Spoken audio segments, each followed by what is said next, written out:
कहानी की शुरुआत होती है एक घने जंगल को दिखाते हुए। एक आदमी पागलों की तरह भाग रहा था, इस उम्मीद में कि शायद उसे इस जंगल से भाग निकलने का कोई रास्ता मिल जाए। लेकिन ये जंगल इतना घना था कि यहाँ से बाहर जाने का कोई रास्ता नहीं नजर आ रहा था। यह आदमी सूरज को देखते हुए आगे बढ़ता है, लेकिन अब सूरज भी धीरे धीरे ढल रहा था। मगर इस आदमी ने भागना नहीं छोड़ा। भागते भागते एक पॉइंट आया जहाँ एक बोर्ड पर लिखा हुआ था पॉइंट ऑफ नो रिटर्न, यानी वहाँ से कोई वापस नहीं जा सकता। साथ ही इस बोर्ड पर नंबर 108B लिखा हुआ था। ये देखकर वो और भी ज्यादा परेशान हो जाता है। धीरे धीरे अंधेरा और बढ़ने लगा और पूरे जंगल में एक अजीब सा खौफ फैल गया। तभी अचानक एकदम से सारे परिंदे उड़कर वहाँ से चले जाते हैं। इस आदमी के कई मील के सफर के बाद भी उसे पूरे जंगल में कोई भी एक जंगली जानवर नहीं दिखाई दिया। न जाने ऐसा क्या था जिसे जंगली जानवर भी डर रहे थे। डर के मारे वह आदमी और भी तेजी से भागने लगा, लेकिन कई घंटों का सफर करने के बाद वह आदमी अचानक एक जगह पर आकर रुक गया और उसके चेहरे पर मायूसी छा गई, क्योंकि उसके सामने वही 108 नंबर वाला साइन बोर्ड था जिस पर लिखा हुआ था पॉइंट ऑफ नो रिटर्न। अब आदमी को समझ आया कि चाहे मैं जितना भी भागूं पर इस जंगल से निकल नहीं सकता, इसलिए अब वो वहां छुपने की जगह ढूंढने लगा। लेकिन वहां उसे छुपने के लिए कोई सेफ जगह नहीं मिली, इसीलिए अब वो पेड़ के ऊपर चढ़ जाता है। पर तभी उस पेड़ की टहनी टूट गई, जिससे वो आदमी काफी ऊंचाई से नीचे जमीन पर आ गिरा। पेड़ से गिरने के बाद वो बहुत ज्यादा जख्मी हो चुका था। उसे काफी गहरी चोटें आई। इससे पहले कि वो बेहोश हो जाता तभी अचानक जमीन हिलने लगी और अजीब सी गुर्राने की आवाजें आने लगी। वो आवाजें सुनकर आदमी के गले में सांसें अटक गईं। तभी अचानक कोई उसे खींच कर ले गया। खींचने वाला कौन था ये नहीं दिखाया गया, लेकिन हमें उस आदमी की दर्द भरी चीखें सुनाई दी गई। इस इंसिडेंट के 6 दिन बाद हमें शहर में मीना नाम की एक लड़की को दिखाया जाता है जो एक बर्ड शॉप में काम करती है। तभी उसका बॉस आता है और मीना को एक गोल्डन पैरट को शहर से दूर एक जू में डिलीवर करने का ऑर्डर देता है। मीना बॉस की बात को मानते हुए अब उस पैरट को डिलीवर करने जाती है। मीना गाड़ी में बैठकर अपने मोबाइल में उस जू का लोकेशन सेट कर लेती है और अपने सफर पर निकल पड़ती है। शहर से बाहर निकलने के बाद वो एक बोर्ड पर बहुत सारे लोगों के मिसिंग फोटोज देखती है, यानी वहाँ पर कई सारे लोग गायब हो चुके थे। लेकिन मीना उन पर ज्यादा ध्यान नहीं देती और आगे बढ़ने लगती है। आगे बढ़ते दौरान मीना शॉर्टकट लेते हुए जंगल के रास्ते से गुजरती है ताकि वो जल्दी से इस पैरट को जू तक डिलीवर कर दें, और वो पहुंच गई जंगल के बीचों बीच। ये वही जगह है जहाँ हम पहले एक आदमी को गायब होते देख चुके हैं। वहाँ आकर मीना बुरी तरह से फंस चुकी थी। वो अपने मोबाइल पर मैप देखती है, लेकिन वहाँ मोबाइल के सिग्नल नहीं आ रहे थे और उसके कार का रेडियो भी काम नहीं कर रहा था। मीना अब वहाँ से वापस निकलने लगी, लेकिन अब उसे वहाँ से बाहर निकलने का रास्ता समझ नहीं आ रहा था। थोड़ी देर बाद मीना की गाड़ी भी खराब हो गई। मीना गाड़ी से बाहर निकलती है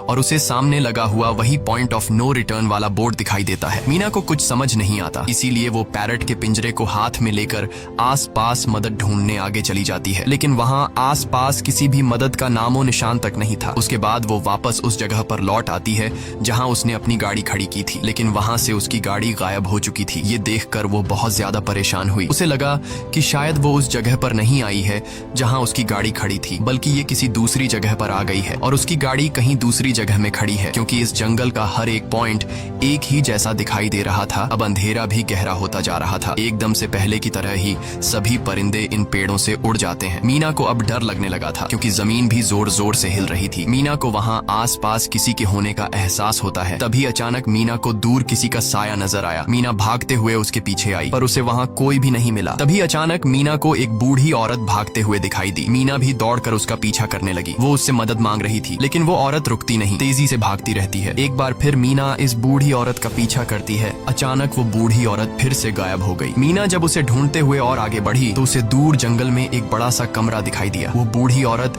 उस कमरे के दरवाजे को खोलकर मीना से कहती है, अगर जिंदा रहना चाहती हो तो जल्दी से अंदर आओ। ये सुनते ही मीना बिना सोचे समझे दौड़ते हुए उस कमरे की तरफ गई। मीना के अंदर आते ही उसने गेट को लॉक कर दिया। मीना देखती है कि ये कोई अजीब सा कमरा है जिसमें एक बहुत बड़ा सा मिरर लगा हुआ था। उस बूढ़ी औरत के साथ यहाँ 2 और लोग भी थे। मीना घबरा कर उन लोगों से पूछती है, ये कौन सी जगह है? इस पर उस बूढ़ी औरत ने जवाब दिया कि इस जगह को हम दी कोब कहते हैं। मेरा नाम है मैडलन, ये लड़की है कियारा और इस लड़के का नाम है डेनियल। बूढ़ी औरत मीना से कहती है कि अभी बातचीत का वक्त नहीं है, तुम जल्दी से हमारे साथ मिरर के सामने खड़ी हो जाओ, क्योंकि कोई हमें देखने आने वाला है। मीना पूछती है, आखिर हमें कौन देखने आ रहा है? तो वो बूढ़ी औरत उससे कोई जवाब नहीं देती। एकदम बाहर से अजीब सी आवाजें आने लगी। मीना डर के मारे पूछती है कि ये आवाज किस चीज की है? तो कियारा मीना को बताती है कि इन्हें हम वॉचर्स कहते हैं। वे शीशे के दूसरे ओर से हमें देख रहे हैं, पर हम उन्हें नहीं देख सकते। वे हर रात सूरज ढलने के बाद यहाँ आते हैं और हमें देखते रहते हैं जब तक सुबह का सूरज नहीं निकल आता। तभी शीशे के दूसरी तरफ से शोर आने लगा। मीना पूछती है, ये शोर कैसा है? उस बूढ़ी औरत ने बताया कि वॉचर्स तुम्हारे आने से खुश हैं, तुम्हें यहाँ देखकर तालियां बजा रहे हैं। मीना बुरी तरह से कंफ्यूज थी, वो जल्द से जल्द यहाँ से निकलना चाहती थी। मैडलिन जिन्हें वॉचर्स कह रही थी, न तो अब तक मीना ने उन्हें देखा और न ही किसी और ने देखा था। रात गुजर जाती है, सुबह होने पर ये लोग उस जगह से बाहर निकल आते हैं। मैडलिन बताती है कि वे वॉचर्स सिर्फ रात में ही बाहर निकलते हैं, दिन के वक्त हम लोग जंगल में आजाद घूम सकते हैं। मीना रात भर यही सोच रही थी कि कब सुबह होगी और जल्दी से मैं इस जंगल से बाहर निकल जाऊं। इसीलिए वह फौरन जंगल से बाहर निकलने का रास्ता ढूंढने लग जाती है। तब मैडलिन बाकी सबको उसे रोकने से मना कर देती है, जैसे कि वह जानती हो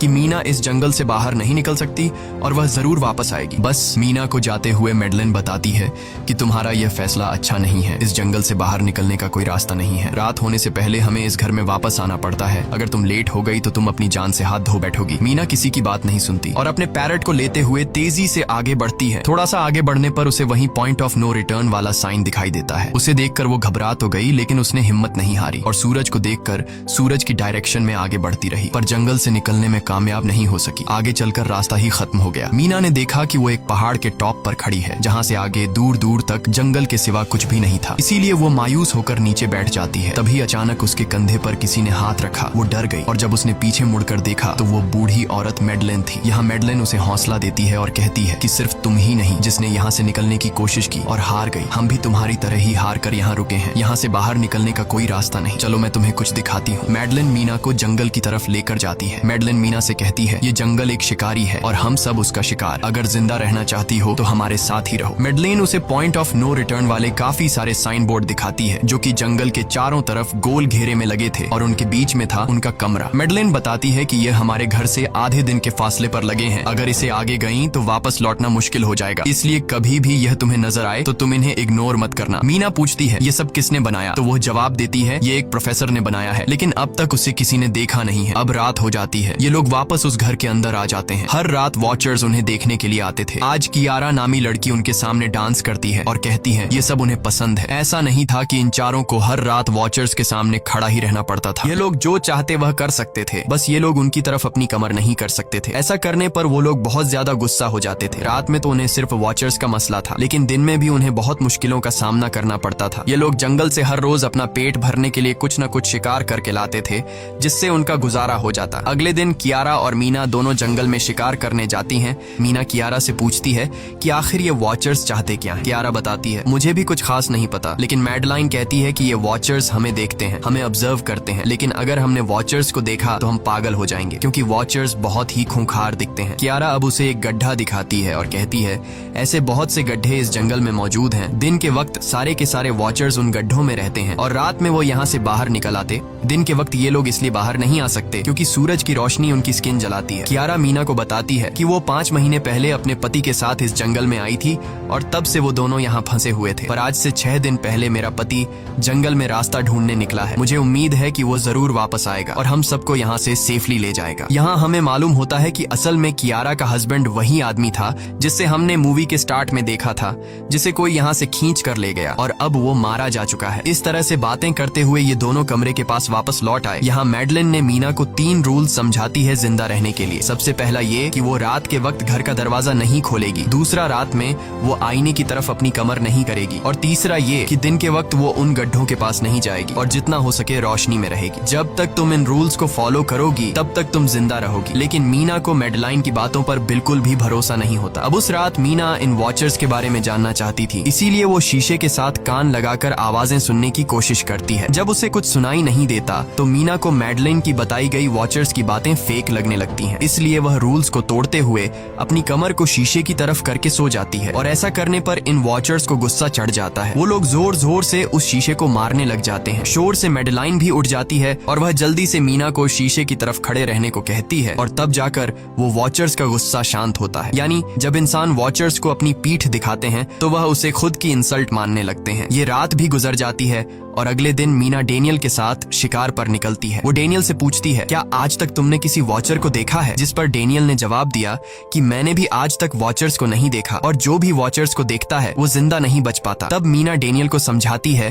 कि मुझे लगता है कि ये सब मैडलाइन की बनाई हुई कहानियां हैं जिसके अंदर वो हमें फंसा रही है। हमें जरूर उन गड्ढों को जाकर चेक करना चाहिए, शायद हमें यहाँ से बाहर जाने का कोई रास्ता मिल जाए। डेनियल भी यहाँ रहकर बहुत ज्यादा तंग हो चुका था और वो भी किसी तरह से रास्ता ढूंढकर इस जंगल से भाग निकलना चाहता था, इसलिए वो मीना की बात मान लेता है और वो दोनों गड्ढे के पास पहुंच जाते हैं। अब मीना अपने आप को रस्सी से बांधकर इस गड्ढे के अंदर उतरती है। रस्सी का दूसरा सिरा डेनियल ने पकड़ा हुआ था ताकि अगर मीना को कुछ भी हो वो जल्दी से मीना को बाहर की तरफ खींच ले। मीना नीचे गड्ढे में पहुंच जाती है जहां उसे बहुत सारा इंसानों का सामान मिलता है। मीना उस सामान को इकट्ठा कर लेती है। ये सारा सामान उन लोगों का था जो जंगल में वॉचर्स के शिकार हो चुके थे। डेनियल रस्सी के सहारे कैमरा, साइकिल और जरूरत का सारा सामान को बाहर ले आता है। मीना अब नीचे इंतजार करती है कि डेनियल कब रस्सी नीचे फेंकेगा और मैं ऊपर चली जाऊंगी। और इससे पहले कि मीना उस गड्ढे से बाहर निकल पाती, उसे गड्ढे के अंदर किसी के आने की हलचल सुनाई देती है। मीना जल्दी से डेनियल को रस्सी नीचे फेंकने की आवाज देने लगती है, लेकिन तभी मीना को पकड़ने के लिए एक वॉचर का हाथ बढ़ने लगता है। पर मीना धूप में खड़ी थी, इसलिए जब उस वॉचर के हाथ पर सूरज की रोशनी पड़ी तो उसका हाथ जलने लगा। इतने में डेनियल ने नीचे मीना के पास रस्सी फेंकी और मीना फौरन जल्दी से बाहर निकल आई। मीना पूरी तरह से डर गई थी। ये लोग उस सारे सामान को लेकर अपनी सेफ हाउस में आ गए, जहाँ मैडलिन ने उससे पूछा, ये सामान तुम्हें कहाँ से मिला? ये लोग झूठ बोल देते हैं कि ये सामान उन्हें इस जंगल से मिला। मैडलिन को इस जंगल में रहते हुए बहुत अरसा गुजर चुका था। वो जानती थी कि ये सामान उसे जंगल से नहीं बल्कि एक गड्ढे से मिला होगा। वो मीना से पूछती है, बताओ तुमने गड्ढे के अंदर क्या देखा? लेकिन मीना उसे कुछ नहीं बताती। ये लोग बहुत खुश थे कि आज रात ये लोग वॉचर्स को देख पाएंगे, क्योंकि मीना को गड्ढे के अंदर एक कैमरा मिला था। डेनियल किसी तरह जुगाड़ करके उस कैमरा को टीवी के साथ अटैच कर लेता है ताकि ये लोग भी टीवी पर वॉचर्स को देख पाएं। मैडलिन बार बार उन्हें समझाती है कि ये तुम लोग गलत कर रहे हो, लेकिन ये दोनों उसकी एक बात भी नहीं सुनते। आज रात ये लोग वॉचर्स के इंतजार में बैठे थे ताकि उन्हें वो देख पाए, लेकिन काफी रात होने के बावजूद भी आज कोई वॉचर उन्हें देखने नहीं आया और अब कुछ देर बाद उनके साथ कुछ अजीब सा होने वाला था। ये लोग बातचीत में मसरूफ थे कि तभी उनका दरवाजा खटखटाया जाता है, यानी दरवाजे पर किसी ने दस्तक दी। उन्होंने जल्दी से टीवी की तरफ देखा तो वहां उन्हें इंसानी टांगे दिखाई दे रही थीं। बाहर जो कोई भी था वो कियारा के हस्बैंड की आवाज में बात कर रहा था और वो जल्दी से दरवाजा खोलने को कह रहा था। कियारा को लगा कि जरूर उसका हस्बैंड यहाँ से बाहर निकलने का रास्ता ढूंढ आया है। वो जल्दी से उठकर दरवाजा खोलने के लिए जाती है, लेकिन मैडलिन बीच में आकर दरवाजा खोलने नहीं देती। वो कहती है कि मैं जानती हूँ बाहर तुम्हारा हस्बैंड नहीं है, क्योंकि मैडलिन जानती थी कि रात के इस अंधेरे में कोई भी इंसान इस कमरे तक नहीं पहुंच सकता। लेकिन कियारा को मैडलिन की बातों पर यकीन नहीं होता और वो दरवाजा खोलने की कोशिश करती है, जिसके बाद मैडलिन कियारा से कहती है कि वो तुम्हें फंसा रहा है, तुम उसका इम्तिहान ले लो, तुम उसे कोई ऐसी बात पूछो जिसके बारे में सिर्फ तुम या तुम्हारा हस्बैंड जानता हो। कियारा बाहर खड़े हुए इंसान से एक किताब के बारे में सवाल करती है जिसके बारे में उसे पता होना चाहिए था, लेकिन जब बाहर खड़ा हुआ इंसान कोई जवाब नहीं देता तो ये समझ जाते हैं कि ये वॉचर ही है। ये लोग जब दरवाजा नहीं खोलते तो वॉचर उनके बाहर लगाए हुए कैमरा को तोड़ देता है और यहाँ हमें एक बात पता चलती है कि वॉचर्स इंसान के रूप में भी खुद को बदल सकते हैं। वॉचर्स उनकी इस हरकत पर बहुत ज्यादा गुस्सा हो गए थे। वे बहुत तेजी से शीशे को मारने लगे जिससे शीशे में एक बड़ा क्रैक भी आ जाता है, लेकिन यहाँ मैडलिन समझदारी दिखाते हुए सबको लाइन से शीशे की तरफ खड़ा कर देती है, जिससे वॉचर्स का गुस्सा थोड़ा बहुत ठंडा हो जाता है और वे वहाँ से चले जाते हैं। अब यहाँ मीना मैडलिन को बताती है कि हमने गड्ढे में से ये सारा सामान चुराया था। ये सुनकर मैडलिन बहुत ज्यादा गुस्सा हो जाती है कि तुम लोगों ने दूसरा रूल भी तोड़ दिया। अगली सुबह मैडलिन उस गड्ढे से लाया हुआ सारा सामान उठाकर वापस उसी गड्ढे में फेंक देती है, जिससे उन वॉचर्स का गुस्सा थोड़ा शांत हो जाता है। मगर अब इन लोगों को जंगल में बहुत ही ज्यादा अजीब चीजें दिखाई देना चालू हो गई थी और उसका सबसे ज्यादा असर डेनियल पर होता है। डेनियल अचानक बात बात पर बहुत ज्यादा गुस्सा करने लग जाता है। दूसरी तरफ कियारा, जिससे पहले उम्मीद थी कि उसका हस्बैंड जिंदा है और वो यहाँ आकर उसे यहाँ से बचा लेगा, लेकिन अब उसे पता चल चुका था कि उसका हस्बैंड अब वापस नहीं आएगा, जिसकी वजह से वह अंदर ही अंदर पूरी तरह से टूट चुकी थी और वो डिसाइड करती है कि वह वॉचर्स के इन गड्ढों में कूदकर अपनी जान दे देगी, क्योंकि अब उसके पास जीने की कोई वजह नहीं रही। वह ऐसा करने ही वाली होती है कि मीना आकर उसे बचा लेती है। इसी बीच हम देखते हैं कि डेनियल मैडलिन की तरफ अजीब तरह से देख रहा होता है और वह गुस्से में आकर मैडलिन को पेड़ के साथ बांध लेता है। डेनियल ने कहा कि अब मैं इस बुढ़िया के कोई रूल्स नहीं मानूंगा, अब यहाँ सिर्फ मेरी बात मानी जाएगी। अब रात होने वाली थी, इसलिए डेनियल कमरे की तरफ भागा और कियारा भी उसके पीछे भागी, लेकिन मीना मैडलिन के पास आई और उसकी रस्सियां खोलने लगी। दूसरी तरफ डेनियल ने कियारा को लेकर कमरे का दरवाजा अंदर अंदर से बंद कर दिया और मीना और मैडलिन को बाहर वॉचर्स के लिए छोड़ दिया। मीना और मैडलिन डेनियल से दरवाजा खोलने के लिए गिड़गिड़ाते रहे। डेनियल से रिक्वेस्ट करते हैं कि प्लीज दरवाजा खोल दो, लेकिन डेनियल ने दरवाजा नहीं खोला। अब बाहर चारों तरफ अंधेरा छा गया और वॉचर्स के आने का टाइम हो गया, इसलिए अब मजबूरन उन्हें अपनी जान बचाने के लिए एक घने पेड़ के नीचे रहकर छिपना पड़ा। थोड़ी देर बाद उन्हें वॉचर्स की गुराने की आवाजें आने लगी। इस टाइम मीना और मैडलिन के साथ हमें भी उन वॉचर्स की एक झलक दिखाई जाती है। ये लोग लंबे, पतले और खतरनाक थे। सब अपने अपने गड्ढों से निकलकर इंसानों को देखने के लिए उस सेफ रूम तक पहुंचते हैं और जब ये लोग देखते हैं कि मीना और मैडलिन वहां नहीं हैं, तो वो उनको खाने के लिए जंगल में ढूंढने लग जाते हैं। और जब ये वॉचर्स दूर जाते हैं तो मौके का फायदा उठाते हुए ये दोनों फिर से सेफ रूम तक आ जाते हैं और डैनियल से रो रो कर दरवाजा खोलने को कहते हैं। इस बार डैनियल के दिल में रहम जाग जाता है और वो उनके लिए दरवाजा खोल लेता है। अब अंदर जाने के बाद पहले तो मैडलिन डैनियल पर गुस्सा करती है और फिर इन सबको शीशे के सामने खड़ा करके वॉचर्स के बारे में कुछ बातें बताती है। मैडलिन ने कहा कि अब तक हम बहुत से रूल्स तोड़ चुके हैं, इसलिए मुझे नहीं लगता कि इस बार वॉचर्स हमें माफ करेंगे। मैं तुम लोगों को वॉचर्स के बारे में कुछ सच्चाई बताना चाहती हूँ। दरअसल मैं जब यहाँ पहली बार आई थी तो मैंने कुछ ऐसा देखा जिससे मेरे होश उड़ गए। मैंने अपना ही एक डुप्लीकेट देखा। असल में वो एक वॉचर था जो मेरा रूप लेने की कोशिश कर रहा था। हालांकि उसकी आंखें और बाल बिल्कुल परफेक्ट नहीं थे। मीना ने पूछा कि आखिर ये वॉचर्स हैं क्या चीज, जिस पर मैडलिन ने जवाब दिया कि ये सारे क्रीचर्स फेरीज हैं जो किसी जमाने में इंसानों के साथ मिलकर रहते थे। फेरीज पंखों वाले एक जादुई जीव थे, लेकिन वक्त गुजरने के साथ इंसानों को फेरीज की शक्तियों से डर लगने लगा। इसीलिए इंसानों ने फेरीज को खत्म करने का सोचा। इंसानों की तादाद ज्यादा थी, इसलिए फेरीज इंसानों का मुकाबला नहीं कर पाए। इंसानों ने इन फेरीज को जंगल में एक बहुत बड़े गड्ढे के अंदर कैद कर लिया और उन्हें श्राप से हमेशा हमेशा के लिए इस गड्ढे में बंद कर दिया। उसके बाद फेरीज कई 100 सालों तक उस गड्ढे में कैद रहे, लेकिन फिर वक्त के साथ उन्होंने जमीन के अंदर खुदाई करके निकलने के रास्ते बना लिए। आज वही फेरीज वॉचर्स के रूप में गड्ढों से निकलकर हमारे सामने आते हैं। हालांकि कई 100 सालों तक जमीन के अंदर रहने की वजह से उन्होंने अपने पंख और जादुई शक्तियां खो दी और साथ ही उन्हें सूरज की रोशनी से तकलीफ होने लगी, लेकिन अब भी उनमें रूप बदलने की शक्ति है। इस पर डैनियल ने मैडलिन से पूछा कि ये वॉचर्स हमसे क्या चाहते हैं और ये हर रात हमें देखते क्यों हैं, जिस पर मैडलिन ने बताया कि ये वॉचर्स एक बार फिर से जंगल से निकलकर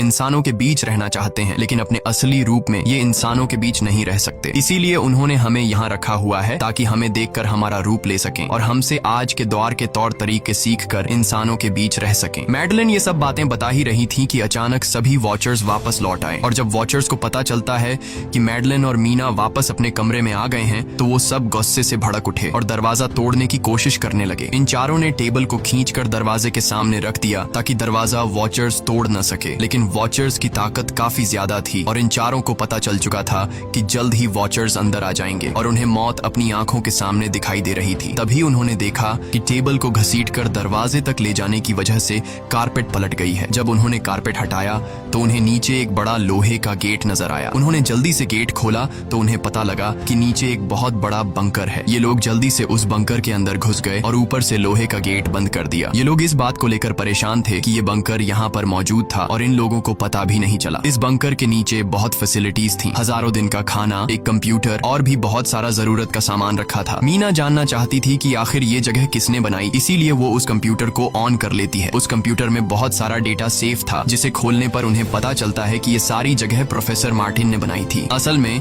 प्रोफेसर को इन क्रीचर्स के बारे में पता था। वो इन वॉचर्स पर रिसर्च करना चाहता था, इसीलिए उसने ये बंकर बनाया था। पैसों का लालच देकर वो दूसरे इंसानों को काम के लिए यहाँ लेकर आता था और रात के वक्त मजदूरों को ऊपर कमरे में छोड़कर खुद यहाँ आकर छुप जाता था और वो वॉचर्स फिर उन इंसानों को खा जाया करते थे। अगली वीडियो में डॉक्टर मार्टिन बताते हैं कि उनकी रिसर्च के दौरान उन्हें एक सबसे अलग फेरी मिली जो रोशनी में भी उन गड्ढों से बाहर आ सकती थी। डॉक्टर बताता है कि उस वॉचर ने एक बच्ची का बिल्कुल परफेक्ट रूप ले लिया था जिसे कोई पहचान नहीं सकता था। वो बहुत अच्छी थी, उसने डॉक्टर मार्टिन को मारा नहीं। डॉक्टर मार्टिन उसे यहाँ ले आया। तभी प्रोफेसर ने कैमरा को दूसरी तरफ मोड़ा। तब उन्होंने देखा कि प्रोफेसर ने उस छोटी सी बच्ची के रूप में आए वो क्रीचर को पिंजरे में कैद कर लिया है। पता नहीं डॉक्टर उसके साथ कौन सा एक्सपेरिमेंट करने वाला था। उस कंप्यूटर में बहुत सी वीडियोस थी और हर वीडियो में कुछ न कुछ बताया हुआ था। मीना बस ये जानना चाहती थी कि आखिर में क्या हुआ, इसीलिए वो सबसे आखिरी वीडियो प्ले करती है जिसमें वह देखती है कि प्रोफेसर खुद को और उस फेरी को मारने वाले हैं। मरने से पहले वह इस जंगल में फंसे हुए लोगों के लिए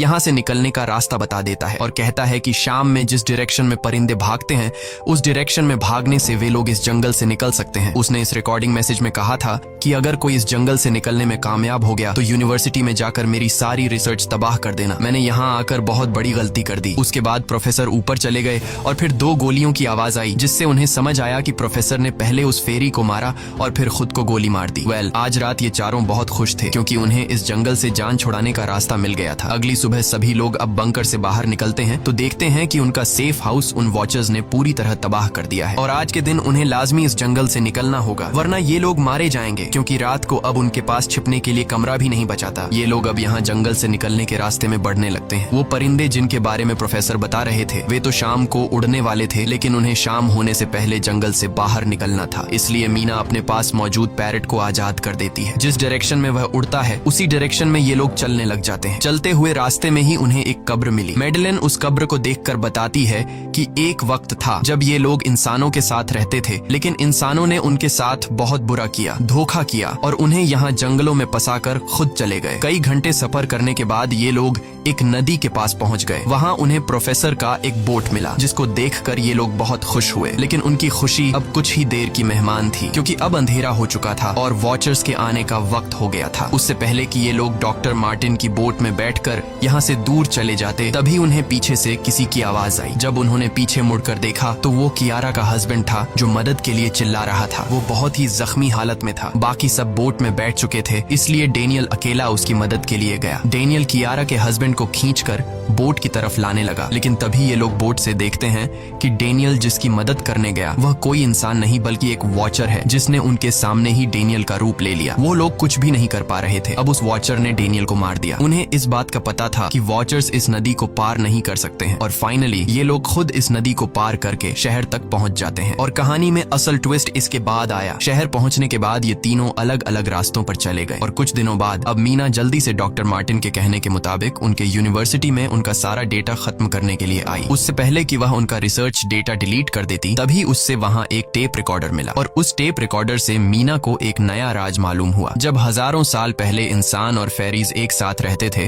तो तब उनकी शादी भी हुआ करती थी। इंसान और फेरी के मिलन से जो बच्चे पैदा होते थे उनमें इंसान और फेरी दोनों के गुण होते थे। उन्हें हाफलिंग्स कहा जाता था। उन हाफलिंग्स में एक खासियत थी कि वे रूप बदलने में इतने माहिर होते थे कि वे किसी मरे हुए इंसान का रूप भी बदल सकते थे। प्रोफेसर का मानना था कि जब इंसानों ने फेरीज को जंगल के अंदर गढ़ों में कैद कर लिया था, तब हाफलिंग इंसानों के बीच अपना रूप बदलकर चुपके से रहने लगे और वो आज भी किसी न किसी रूप में इंसानों के बीच मौजूद है। मीना जब प्रोफेसर के ऑफिस में आई और वहाँ पर जांचबीन करने लगी तो वहाँ उसके हाथ कुछ ऐसी तस्वीरें लगी जिसने उसके होश उड़ा दिए। उसने देखा कि तस्वीर में जो प्रोफेसर के साथ लेडी खड़ी है वो कोई और नहीं बल्कि मैडेलिन है और असल में मैडेलिन प्रोफेसर की वाइफ है। वो कंफ्यूज हो जाती है कि मैडेलिन ने उसे यह बातें क्यों नहीं बताई। इस भारी कंफ्यूजन को शेयर करने के लिए वो कियारा के पास आती है और उसे बताती है कि जिस मैडेलिन से हम जंगल में मिले थे वो असल में प्रोफेसर मार्टिन की वाइफ है, लेकिन उसने हमें यह सच्चाई इसलिए नहीं बताई क्योंकि वो खुद एक इंसान नहीं बल्कि एक रूप बदलने वाली फेरी थी। मैंने जब रिसर्च किया तो मुझे पता चला कि काफी साल पहले प्रोफेसर की वाइफ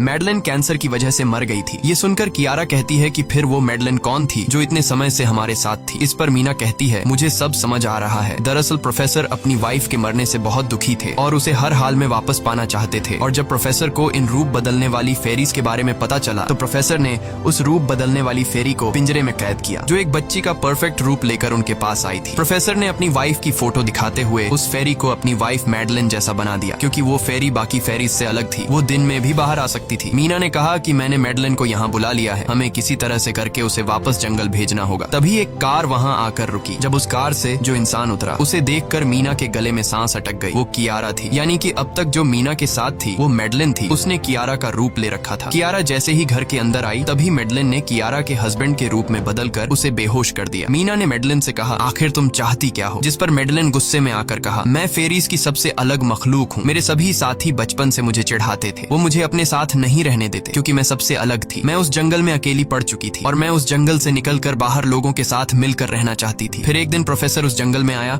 उसने मुझे पिंजरे में कैद कर लिया। उसने मुझसे कहा कि अगर मैं उसकी वाइफ का रूप ले लूं तो वह मुझे जंगल से बाहर ले जाएगा। मैंने उसकी बात मान ली। प्रोफेसर ने मुझे मैडेलिन की सारी बातें सिखाई और बाद में उस धोखेबाज प्रोफेसर ने मुझे मारने की कोशिश की, लेकिन उससे पहले कि वो मुझे मार पाता मैंने उसे ही मार डाला। तुम इंसान कभी भी भरोसे के लायक नहीं थे और न ही रहोगे। अब तुम भी मेरी सच्चाई जान चुकी हो, इसलिए तुम्हें भी मरना होगा और तुम्हें मारने के बाद मैं तुम्हारे रूप में इंसानों के बीच रहूंगी। यह कहकर मैडेलिन ने मीना का रूप ले लिया और उसका गला दबाकर उसे मारने लगी। तब मीना ने मैडेलिन से कहा कि क्या प्रोफेसर ने तुमसे यह नहीं कहा कि तुम क्यों दिन में निकल सकती हो। असल में तुम हाइब्रिड हो, आधी इंसान और आधी फेरी, इसीलिए तुम इंसानों और फेरीज के बीच रह सकती हो। मुझे पता है कि दुनिया में अकेला रहना कैसा होता है, लेकिन तुम अकेली हाफलिंग नहीं हो। तुम्हारे जैसे और भी हाफलिंग्स हैं जो किसी न किसी रूप में इंसानों के बीच रह रहे हैं। इस सच्चाई का पता चलते ही मैडलिन का शरीर अचानक अपने असली रूप में आने लगा। देखते ही देखते उसके पंख निकल आए, जिसके बाद वो मीना को यहीं पर छोड़कर यहाँ से उड़ जाती है। इसके बाद कुछ हफ्तों के बाद का सीन दिखाया जाता है, जहाँ मीना अपनी सिस्टर के साथ रहने लगी है। उसने अपनी सिस्टर को बताया